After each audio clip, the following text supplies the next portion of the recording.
कभी सोचा भी नहीं था कि महज मजाक में कही हुई बात ऐसी मोड़ ले लेगी। मोड़, और इस शब्द पर मुझे खुद हंसी ही आने लगी। मेरी ज़िंदगी में अब ना कोई उतार चढ़ाव आएगा, ना मोड़। वह ऐसी ही रहेगी, सीधी, सहज और सपाट। हाँ, कभी कभी उस सपाट ज़िंदगी में एक दरार डालकर उसके पार बसी दुनिया को देखने के लिए लालच उठता है, पर जब जब ऐसा किया मन का बोझ बढ़ा ही।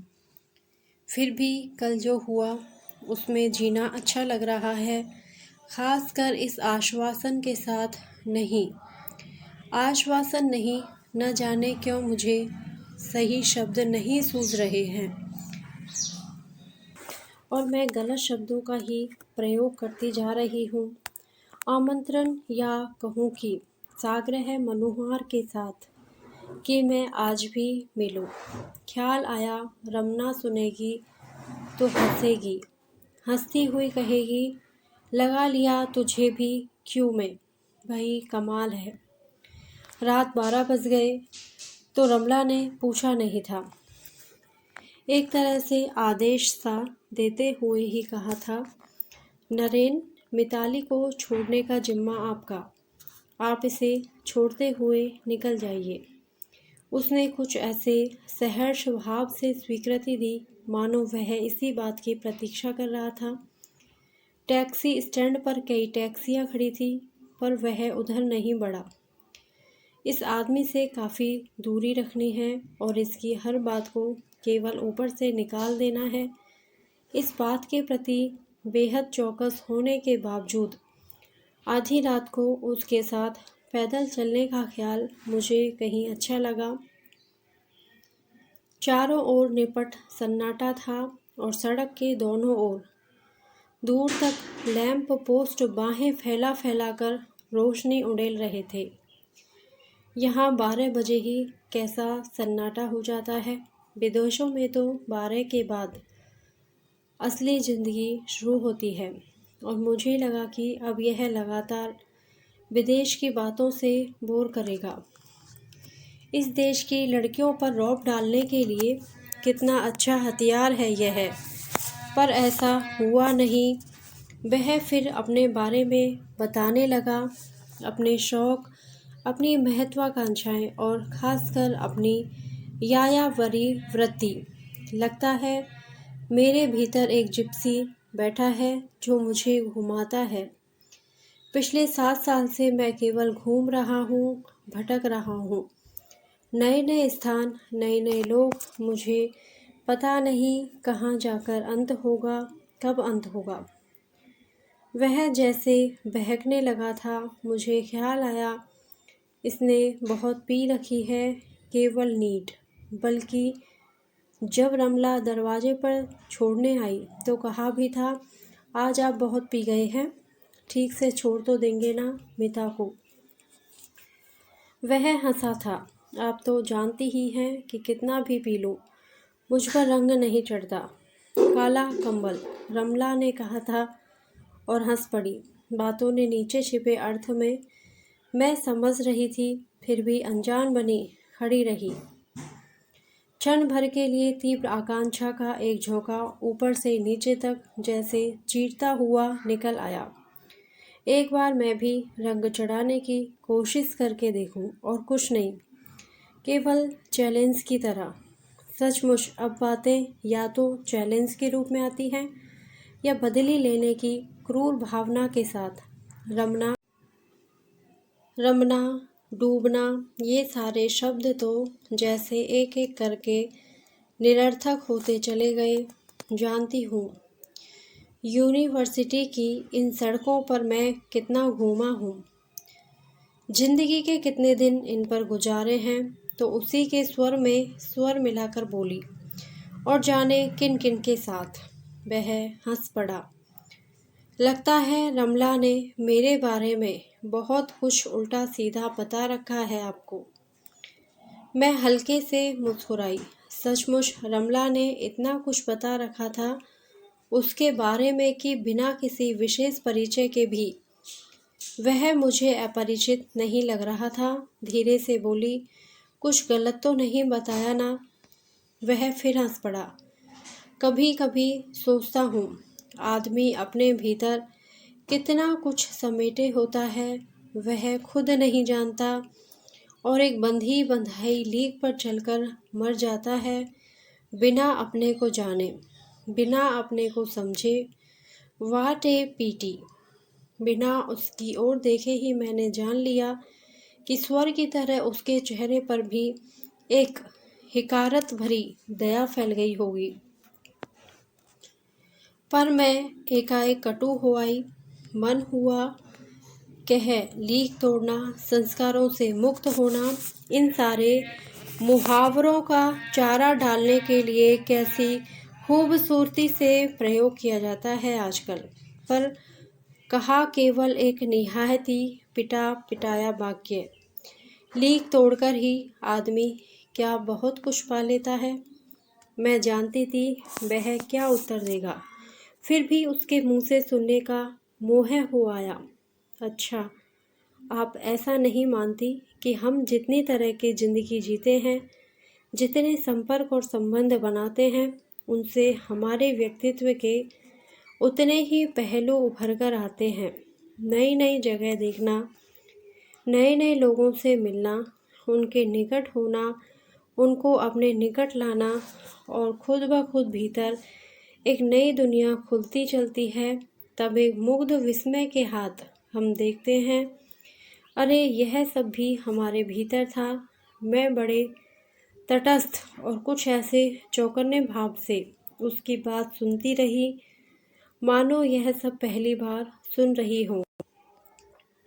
हालांकि रमला यह सब मुझे बता चुकी थी, और यदि यह संबंध अपोजिट सेक्स के साथ हो तब तो व्यक्तित्व के रगो रेशे तक उभर कर आ जाते हैं।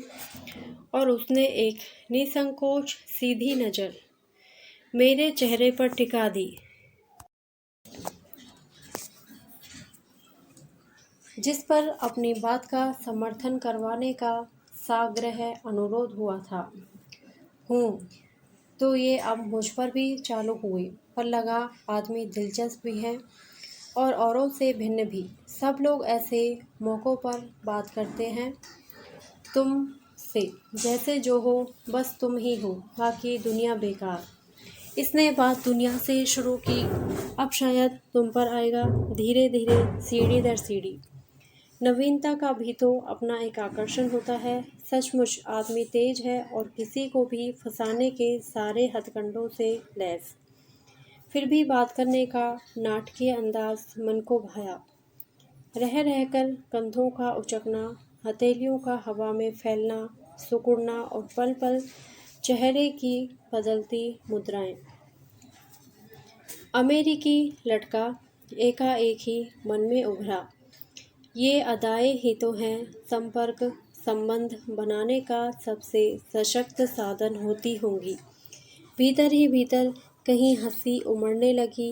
रमना ने इस नाटकीय अंदाज को हूबहू नकल करते हुए यही सब बातें बताई थी, और फिर हंसते हुए कहा था, बोलो मिला दें तुम्हें नरेन से, तुम भी उसके व्यक्तित्व का एक पहलू उजागर कर दो या अपना करवा लो। भीतर ही भीतर मन में कुछ कुलबुलाने लगा। मैंने बड़ी ही तौलती सी नज़र से एक बार उसे देखा। सारी बात रमला को सुनाने के लिए एक मजाक बनकर रह जाती यदि फाटक पर विदा लेते समय वह यह नहीं कहता, कल शाम को आप क्या कर रही हो, खाली हो तो मिले। एक क्षण को हाँ ना किए बिना मैं असमंजस में खड़ी रही। तभी सुना, वह हंसते हुए कह रहा था, आप बहुत गालियाँ दे रही होंगी मुझे, आज आपको भी थोड़ी सी पिला देने का पाप कहिए या पुण्य मुझसे हो ही गया। हमेशा याद रखिएगा कि आपके कुछ दायरों में से एक दायरा मैंने भी तोड़ा। अंतिम बात ने एकाएकी जैसे मुझे कहीं बहुत भीतर गहरे में धकेल दिया। मैं सुन्न हो गई। ख्याल ही नहीं रहा कि उसे कुछ जवाब देना है, पर वह खुद ही बोला, कल फ़ोन करके मैं खुद तय कर लूँगा। और हाथ हिलाकर मुड़ गया। मैं जहाँ की तहाँ खड़ी रह गई। मन की न जाने कौन सी अदृश्य परतों के नीचे दबा एक वाक्य पूरे दृश्य को साथ उभर आया। अपने शरीर से अलग करते हुए उसने कहा था, आज तुम्हें एक अंधेरे कुएं से निकालकर खुली फैली दुनिया में ले आया हूँ। अब जानोगी कि जीना क्या होता है। तब वह पुलकित होने के साथ साथ भीतर तक कृतज्ञ भी हो आई थी। और बहुत दिनों बाद कहा था, खींच कर लाना मेरा काम था। अब इस खुली दुनिया में चलना और अपना रास्ता तलाश करना तुम्हारा काम है। क्योंकि अपने साथ चलने के लिए उसने एक लिपि पुती बड़ी सी बिंदी लगाने वाली गुड़िया जैसी लड़की चुन ली थी। एक बार परिचय भी करवाया था। ये है मिताली ठाकुर, हमारे साथ पढ़ती थी। बहुत ही होशियार और गजब की बोल्ड शब्द कहते समय हल्की सी भर्त्सना का पुट आ मिला उसके स्वर में। पत्नी के सामने शायद मित्र कहने का तो वह साहस तक न जुटा पाया था। तब एक बार बड़ी जोर से इच्छा हुई थी कि वह मुझे अंधेरे कुएं से खींच कर लाया था, तो मैं भी इसकी शराफत का यह खोल खींचकर उतार दूं, जिसे वह बड़ी मासूमियत के साथ अपनी पत्नी के सामने ओढ़े बैठा है। पर मैं कुछ नहीं कर पाई थी। बस भीतर ही भीतर उफनते जहर को चुपचाप पीती रही थी और आंखों से उमड़ते हुए आंसुओं को जबरन पीछे ठेलती रही थी। तब मुझे मालूम हुआ था कि संस्कार तोड़ने के बहाने कितनी खूबसूरती से वह मुझे ही तोड़ लाया है। अब एक ये आए हैं दायरे तोड़ने, ठीक है, कल ये भी आए। अब मैं भी पहले की तरह मूर्ख नहीं रह गई हूँ। और भीतर ही भीतर एक बड़ी सी क्रूर सी इच्छा कुलबुलाने लगी। अब तक की सारी मिठास एक कड़वाहट में बदल गई। लेटी तो नींद नहीं आ रही थी। व्यक्ति अब अलग अलग याद नहीं रहते, शायद सभी कहते हैं।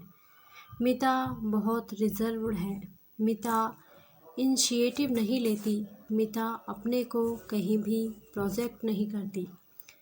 तो भीतर ही भीतर सबको धोखा देने का, छलने का एक क्रूर संतोष मन में जागता है। तुम कभी जान नहीं सकते कि मिता भीतर से क्या है। मिता ने तो सब कुछ किया है, आज भी कर सकती है, पर बर्दाश्त होगा तुमसे? तब तुम ही सबसे पहले थू थी करते हुए हिकारत भरे प्रहार करोगे और अपने अपने दड़बों में लौट जाओगे। नहीं, मैंने तो बहुत पहले ही तय कर लिया था कि अब मैं कुछ नहीं करूँगी, अपने को वापस दायरे में समेट लूँगी। इस निर्णय के साथ ही मैंने वह शहर ही नहीं छोड़ा था, अपना अतीत भी छोड़ दिया था। एक बार बाहर आकर भीतर की ओर लौटने की यातना भीतर से बाहर की ओर आने की यातना से कितनी ज़्यादा है, यह भी मैंने तभी जाना था। बाहर आने में कितनी उमंग, कितना उत्साह था, और भीतर लौटने में कितनी निराशा, कितनी टूटन। फिर भी एक अदृश्य संकल्प मेरे मन में धीरे धीरे आकर लेने लगा। ठीक समय पर वह आ गया। कमरा वैसा ही पड़ा है। एक बार भी मैंने उसे सजाने संवारने का प्रयत्न नहीं किया।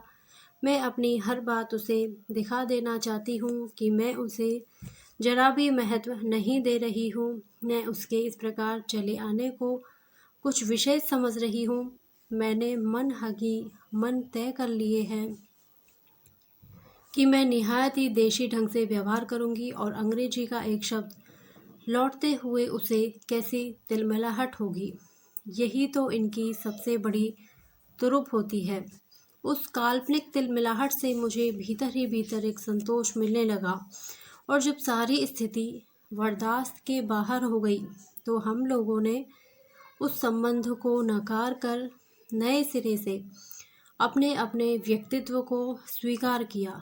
बताइए जरा, आदमी सिवाय एक औरत के पति के और कुछ रह ही नहीं जाए, यह भी कोई ज़िंदगी हुई भला। वह अपनी अमेरिकी पत्नी से अलग होने की बात बता रहा था, पर किसी बहुत ही आत्मीय या नाजुक के टूटने की हल्की से हल्की व्यथा भी उसके चेहरे पर नहीं थी। तोड़ना क्या इतना आसान भी हो सकता है? अतीत के संबंध से क्या सचमुच आदमी इस तरह मुक्त हो सकता है? पर जो जुड़ता ही नहीं, उसके लिए टूटने की अहमियत ही क्या होती होगी भला। फिर भी अतीत की किसी भी छाया या व्यथा से इसका यों मुक्त होना मुझे अच्छा लग रहा है। खाली स्लेट पर ही तो रंग अच्छा चढ़ता है। एकाएक मन में उभरा और जैसे मैं भीतर ही भीतर अपने एक एक कदम के लिए सतर्क और चौकन्नी हो गई।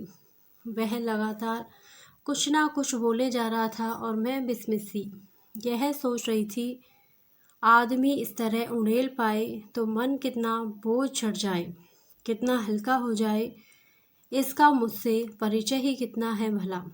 फिर भी कैसे विश्वास में लेकर सब कुछ बताया जा रहा है, मानो मैं कोई बहुत ही घनिष्ठ हूँ इसकी अतरंग। अनायास इस शब्द का यों मन में आ जाना मुझे अच्छा लगा। क्या इसके मन में भी इस समय मुझे लेकर कोई ऐसा ही भाव नहीं होगा? बस यही अनुकूल अवसर है, मुझे चूकना नहीं चाहिए। स्वर को बहुत ही मुलायम बनाकर मैंने पूछा, अच्छा एक बात बताइए, लगातार यों घूम घूम कर भटक भटक कर आप थक नहीं जाते? उसने एक भेदती सी नज़र से मुझे देखा, जैसे इस प्रश्न के पीछे का मकसद जानना चाहता हूँ। मैं भीतर तक सिहर उठी, मानो चोरी करती हुई पकड़ी गई हो, पर नहीं, उसका ध्यान शायद उधर था ही नहीं। वह बड़े ही सहज स्वर में बोला, सचमुच कभी कभी थक जाता हूँ, लगता है जैसे अपने से ही हार रहा हूँ। यहाँ से वहाँ, वहाँ से कहीं और, निरुद्देश्य और निरर्थक। और तब मन कहता है कि इस भटकन को समाप्त कर दूँ, किसी एक के साथ एक जगह बैठकर जिंदगी जीऊँ, सुरक्षित और बंधी हुई। और उसने बड़े हरे थके भाव से सिर कुर्सी की पीठ पर टिका दिया, मानो सचमुच वह घूम घूम कर भटक भटक कर एकदम निढाल हो गया। छत की ओर एकटक देखते हुए होठों को गोल बनाकर वह धीरे धीरे धुएं के छल्ले उड़ाने लगा। रेशमी धुएं के वृत्त बड़े बड़े होकर उसके ही चारों ओर फैलते लिपटते चले गए। धुएं के उस जीने से आवरण के पीछे उसका चेहरा मुझे बड़ा कातर और दयनीय सा लगने लगा, कुछ इतना ज़्यादा कि मुझे तरस सा आने लगा। कहीं ये अनेक अनेक संबंध बनने बिगड़ने के किस्से मनगढ़ंत तो नहीं है? आजकल इन सब का बखान करना भी तो आधुनिक फैशन में से एक है। किसी भी लड़की के लिए अनेक प्रेम प्रसंगों में लिप्त आदमी आजकल ज़्यादा आकर्षण का कारण होता है। एक जीता जागता और ललकारता हुआ चैलेंज। पर 6 महीने भी एक जगह बैठ लूं तो दम घुटने लगता है। भीतर का जिप्सी कोड़े मार मार कर मुझे ढकेलने लगता है और फिर यात्रा शुरू। कभी आप आगे के बारे में सोचते हैं, जैसे 10 साल बाद की बात, जब ना इस तरह घूमना संभव होगा और ना कोई बात करने पूछने वाला रह जाएगा। शायद तब किसी के पास इतना समय भी नहीं होगा कि 1 मिनट आपके लिए थम ही जाए। मैं उसे आतंकित कर देना चाहती हूँ, वह जान ले कि ऐसे ज़िंदगी का एक पहलू यह भी है। कभी कभी ख्याल ज़रूर आता है, पर आगे के बारे में ज़्यादा सोच नहीं पाता। क्यों? क्या बूढ़े हो गए? आगे से मुंह मोड़कर पीछे देखना तो बूढ़ों का काम है। वह खिलखिलाकर हंसने लगा। मुझे हर बार ऐसा लगता है मानो मेरी सारी सतर्कता के बावजूद वह मेरे भीतर उठने बैठने वाले हर भाव को पढ़ रहा है। मुझे अजीब सी बेचैनी होने लगी।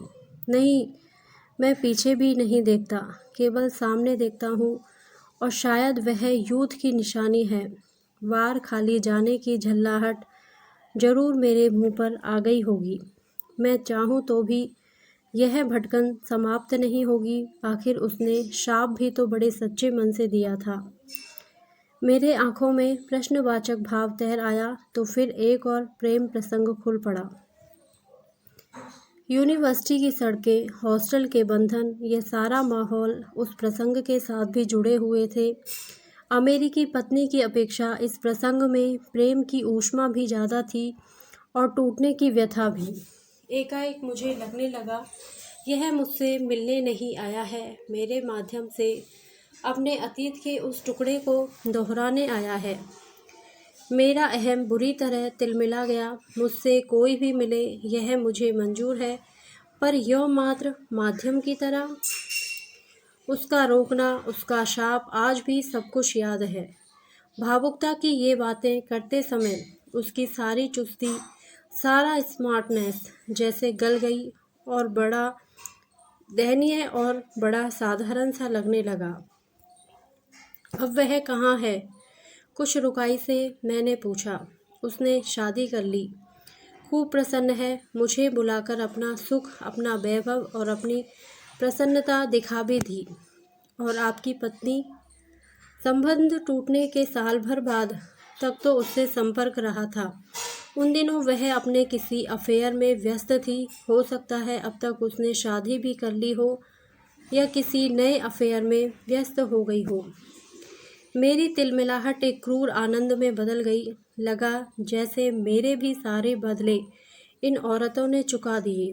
तो सब ओर से हारे पिटे ये यहाँ आए हैं मेरे दायरे तोड़ने, और मेरा मन इसके भीतर का सब कुछ जान लेने को अकुलाने लगा। यह सिर्फ एक नाटक है या कि इसके पीछे एक हारे हुए मन की कहीं टिक बैठने की आकांक्षा? पर कहीं से तो यह हारा पिटा नहीं लगता। क्या टूटे संबंध इसे कहीं से भी नहीं तोड़ते? क्या मन की टूटन से यूं असंपृक्त रहा जा सकता है? इस बार जाऊंगा तो ज़रूर मिलूंगा उससे। अब मिलना शायद अच्छा ही लगेगा। आप वापस कब जाएंगे? स्वर में आई उत्सुकता को भरसक दबाते हुए मैंने कुछ ऐसी लापरवाही से पूछा मानो इसके उत्तर से मेरा कोई संबंध ही ना हो। परसों यहाँ से कलकत्ते जाऊँगा और वहाँ से फिर 15 को मास्को के लिए उड़ना है। एक क्षण को मैं जैसे हवा में लटक गई। लगा थोड़ी देर पहले जो दयनीयता और कातरता उसके चेहरे पर उभर आई थी वह मेरे चेहरे पर पुत गई है, और वह बैठा वैसे ही हंस रहा है, सहज, मुक्त और निर्द्वंद। लगा मैं फिर चली गई हूँ। अपनी सारी सावधानी के बावजूद एकाएक मन सुलगने लगा। तब ये यहाँ क्या करने आया है? किससे सुना सुनाकर मन हल्का करने के लिए मैं ही मिली थी इसे। घनिष्ठता क्या, बिना परिचय के भी जो किसी को अपना सब कुछ बता सकता है, उसके लिए तो माध्यम कोई भी हो सकता था। वह फिर चहकने लगा। नई नई जगह, नए नए अनुभवों को पाने का कौतूहल भरा उत्साह उसके चेहरे पर थिरक रहा था। पर उसके बाद उसकी बातें, उसकी उपस्थिति, बात करने का उसका नाटकीय अंदाज, सब कुछ मेरे लिए निरर्थक हो उठा, स्वादहीन और बेमतलब। बल्कि उसका होना भर मुझे भारी लगने लगा। मन हुआ उठकर बुरी तरह झिड़क दूं, पर किस बात पर? आखिर उसने किया क्या है, यही समझ नहीं आ रहा था। तुम हर संबंध में भविष्य की संभावना खोजती हो, इसलिए वर्तमान को भी नहीं भोग पाती। एक बार मृणाल दी के पति ने कहा था तो लड़ने लड़ने को मन हो आया था। जब भी मैं वहाँ जाती हूँ तो बड़े दुलार से मेरे हाथ अपने दोनों हथेलियों में लेकर सहलाएंगे, बाह दबाएंगे। जरा सा इशारा करूँ तो मृणाल दी से छिपकर कॉफ़ी पिलाने भी ले जाएंगे। कई बार ऐसा संकेत कर चुके हैं, कुछ और ढील दूं तो और भी आगे बढ़ सकते हैं, पर उसी सीमा तक जहां किसी चीज़ का रिस्क न लेना पड़े। उनका सब कुछ सहज और सुरक्षित रहे। वे जानते हैं कि उन्हें सिर्फ पाना ही है, जो भी मिल जाए।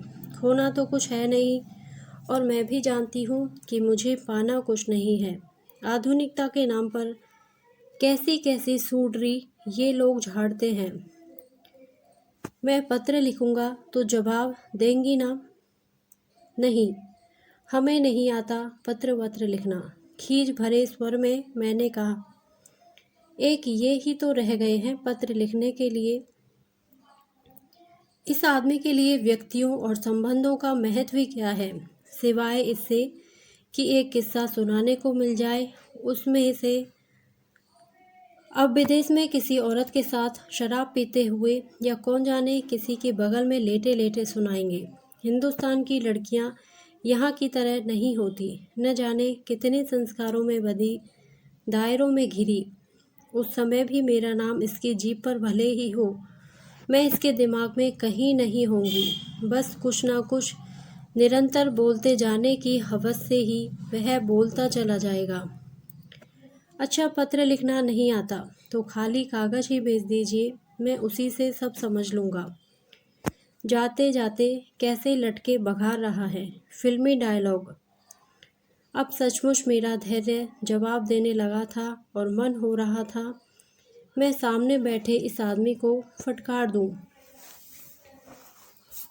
तभी चपरासी ने आकर जैसे मेरा उद्धार कर दिया। मैंने बताया, 8 बजे के बाद यहाँ पुरुष कमरे में नहीं रह सकते। प्राध्यापिकाओं के लिए भी इतने बंधन? और वह हंसने लगा तो मैं भीतर बुरी तरह कुढ़ गई। हाँ, और नहीं तो क्या, यह अमेरिका नहीं है।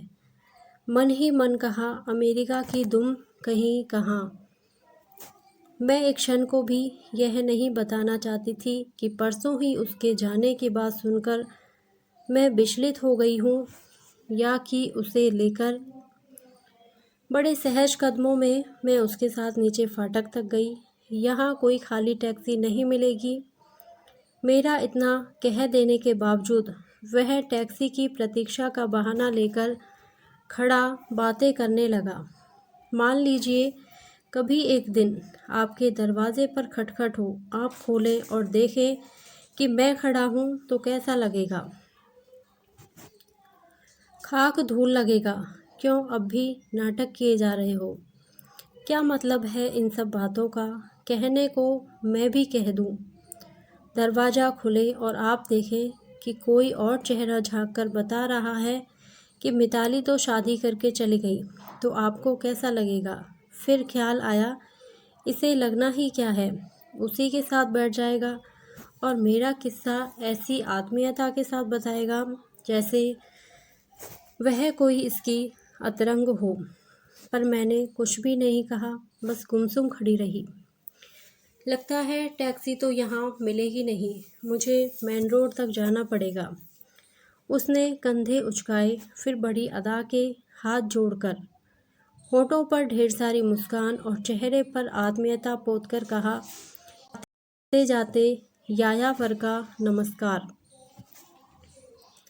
मैं चाहकर भी मुस्कुरा न पाई, बस यंत्रवत हाथ जोड़ दिए। वह मुड़ गया। जैसे सहज और सधे कदमों से वह चल रहा था, उससे लगा इन 2 दिनों का सब कुछ झाड़ पहुँचकर वह इस फाटक फेरी छोड़ गया है और बेहद हल्का होकर जा रहा है। हल्का और निर्द्वंद। सच पूछे तो इन दोनों दिनों में आखिर हुआ ही क्या है? पर मैं हूँ कि इस ना कुछ हुए को भी अब न जाने कितने दिनों तक गुनती बुनती रहूँगी। फिर एकाएक रमला पर खींच आने लगी। पता नहीं किस किस से मिला देती है। उसके घर कोई भी आए मुझे ज़रूर बुलाएगी। बड़ी गार्जियन बनी फिरती है। निरंतर दूर होती हुई उसकी आकृति धुंधली हुई, थरथराई और फिर लुढ़क गई। धन्यवाद। यदि आपको ये कहानी अच्छी लगी हो तो प्लीज़ मेरे वीडियो को लाइक करें, शेयर करें और मेरे चैनल को सब्सक्राइब करें। Thank you.